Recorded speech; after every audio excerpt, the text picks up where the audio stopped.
It's going to be exciting. It's going to be a smackdown. It's going to be WrestleMania, at least according to former Trump advisor Sam Nunberg, quoted in one of the papers talking about the upcoming presidential debates. Now, this is fascinating. You're about to be bombarded for about 4 weeks with all kinds of analysis, reporting, speculation, and bloviation about these debates, which are a pivotal event in this presidential campaign. What we have going on right now is dueling leaks from the two camps in a way that might make you wonder, well, why exactly would some of these high-level folks be talking about their strategy and telling the other side what they want to do? Well, here's how it unfolded. The first story came over the weekend from the Washington Post. It focused heavily on Donald Trump's debate prep, which, as you might expect, a little bit on the unconventional side. He's not drowning in briefing books. He doesn't plan at the moment to do any mock debates. If he does, Laura Ingraham, the radio host and Fox News contributor, might play Hillary.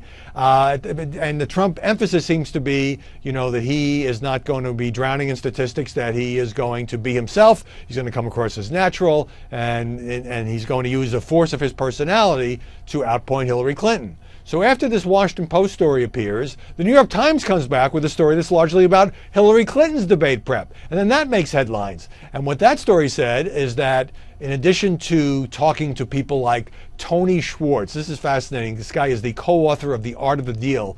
This is the book with Trump written 3 decades ago that made Tony Schwartz very rich, but now Tony Schwartz has turned on Trump, so he gives some negative quotes about the billionaire.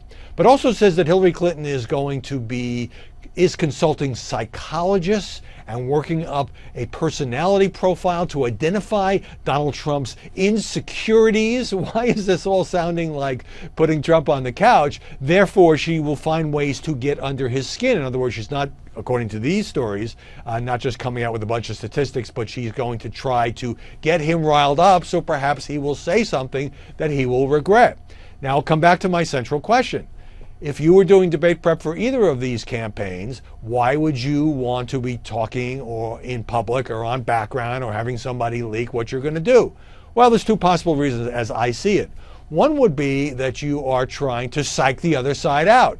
In other words, you are trying to, the way athletes put it, get inside their head, make Trump worry about the way in which Clinton might get under his skin, make Hillary worry about what Donald Trump might throw at her, which might be, say, outside the normal bounds of political discourse. Could it have anything to do with sex scandals and that sort of thing? Anthony Weiner, for example. Or there could be another reason, which would be it's a head fake. You're telling them what you're going to do, but you're actually going to do something else so that they come up with the wrong game plan. Or maybe it's just a bunch of aides who can't help themselves and want to blab to reporters to show how important they are.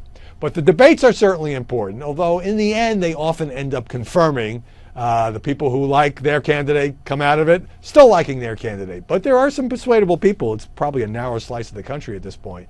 And that's why you'll be seeing more leaks and more reporting as we head up to WrestleMania.